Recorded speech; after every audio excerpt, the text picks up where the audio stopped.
બનાસકાંઠા જિલ્લાના ડીસા તાલુકાના ખેટવા ગામે બિરાજમાન ખેત્રપાળ દાદાના ધામે 14મા વાર્ષિક પાટોત્સવનું આયોજન કરવામાં આવ્યું।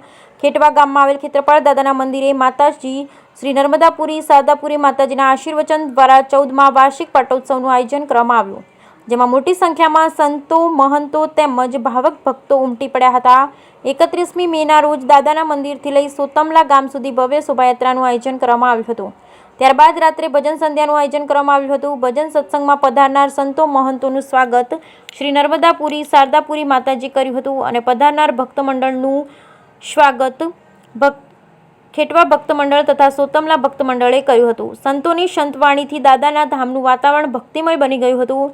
બીજા દિવસે 1 જૂનના રોજ હવન યજ્ઞનું અને ભોજન પ્રસાદનું આયોજન કરવામાં આવ્યું હતું। યજ્ઞના આચાર્ય શ્રી દવે દિલીપભાઈ અશોકભાઈ સોતમલા રહ્યા હતા, જેમાં મોટી સંખ્યામાં ગ્રામજનો અને મહેમાનો ઉપસ્થિત રહ્યા હતા।